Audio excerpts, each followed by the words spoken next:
नमस्कार। आज हम बात कर रहे हैं हाउसफुल 5 की। 2025 में आने वाली ये फिल्म अक्षय कुमार, रितेश देशमुख, अभिषेक बच्चन, काफी बड़ी स्टार कास्ट है। तो इसकी एक समीक्षा आई है, उस पर थोड़ी गहराई से बात करते हैं। जी, देखते हैं कि इस रिव्यू में क्या है, मतलब फिल्म की कौन सी बातें काम कर रही हैं, कौन सी नहीं, और किसके लिए ये फिल्म बनी है। हाँ, तो चलिए शुरू करते हैं। ये समीक्षा कहानी के बारे में क्या बताती है?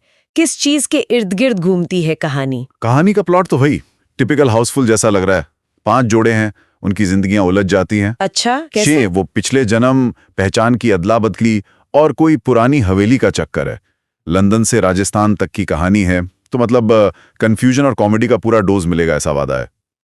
कंफ्यूजन तो हाउसफुल का ट्रेडमार्क है ही। हाँ। और कॉमेडी का स्टाइल वो कैसा बताया है?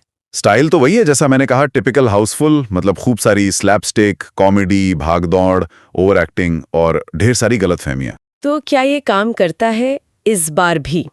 समीक्षा क्या कहती है? देखिए, अक्षय कुमार और रितेश देशमुख की जो कॉमिक टाइमिंग है उसकी तो तारीफ है, वो जोड़ी काम करती है। लेकिन समीक्षा ये भी कहती है कि कुछ जोक्स ना वो काफी पुराने हैं, घिसे पिटे। मतलब हंसी जबरदस्ती लाने की कोशिश लगती है। हाँ, कुछ हद तक ऐसा लगता है कि कुछ जोक सिर्फ डालने के लिए डाल दिए गए हैं। थोड़ा दोहराव महसूस होता है ह्यूमर में। अच्छा, और परफॉर्मेंस, एक्टर्स के बारे में क्या कहा गया है अक्षय और रितेश के अलावा? अक्षय कुमार को तो काफी एनर्जेटिक बताया गया है। रितेश देशमुख के लिए कहा है कि वो सबसे मजेदार किरदारों में से एक हैं। और अभिषेक बच्चन, उनकी वापसी हुई है। हाँ, अभिषेक बच्चन की वापसी को एक फ्रेश एलिमेंट की तरह देखा गया है। लेकिन बॉबी देओल के बारे में लिखा है कि उनका स्क्रीन टाइम जरा कम है। ओके। और female Leeds, Kriti Sanon, Pooja Hegde, Jacqueline Fernandez, उनके किरदारों के बारे में कुछ? यहीं पर समीक्षा थोड़ी आलोचना करती है। कहती हैं कि जो महिला किरदार हैं वो ज्यादातर सिर्फ ग्लैमर बढ़ाने के लिए हैं या गानों में नाचने के लिए। किरदारों में कोई गहराई नहीं। गहराई की कमी महसूस होती है, ऐसा समीक्षा का कहना है। उनके हिस्से में करने को ज्यादा कुछ नहीं है। अच्छा, अगर हम फिल्म के ओवरऑल लुक एंड फील की बात करें, डायरेक्शन, सिनेमैटोग्राफी, वो तो ग्रैंड बताया गया है। निर्देशन तरुण मनसुखानी का है और सिनेमैटोग्राफी भव्य है। मतलब बड़े बड़े सेट्स, खूबसूरत लोकेशंस, विजुअली फिल्म काफी रिच है। लेकिन कोई कमी भी होगी? हाँ, एक बड़ी कमी जो समीक्षा ने पॉइंट आउट की है वो है किरदारों की भीड़। बहुत ज्यादा किरदार हैं, बहुत सारे सब प्लॉट हैं।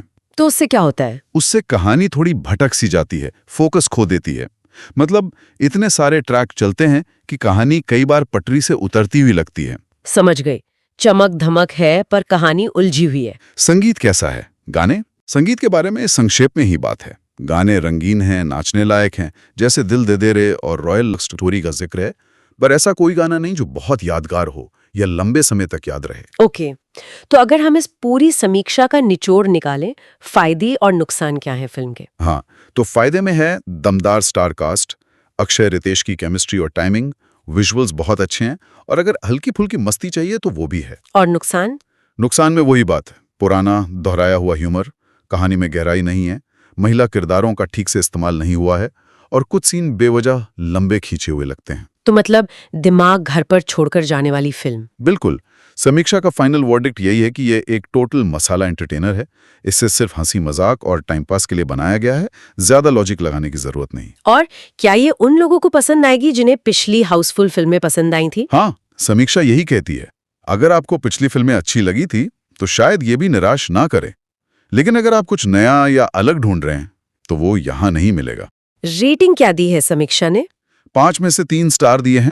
3 स्टार। और साथ में क्या कहा है? कहा है मनोरंजन है मगर ताजगी नहीं, हंसी चाहिए तो देख सकते हैं। तो कुल मिलाकर समीक्षा यही कह रही है कि हाउसफुल 5 एक सेफ बेट है। वही जाना पहचाना फॉर्मूला है, हंसाएगा जरूर पर कुछ नयापन नहीं देगा। बिल्कुल, ये फिल्म जो वादा करती है यानी सिर्फ मनोरंजन, वो पूरा करती है, लेकिन उससे ज्यादा कुछ उम्मीद नहीं करनी चाहिए। ये वाकई एक दिलचस्प सवाल खड़ा करता है। क्या ऐसी मसाला फिल्मों से दर्शक सिर्फ हंसी ही चाहते हैं, या कहानी और किरदारों में थोड़ी बहुत गहराई भी मायने रखती है? इस समीक्षा को पढ़ने के बाद दर्शक क्या सोचेंगे, ये देखना होगा।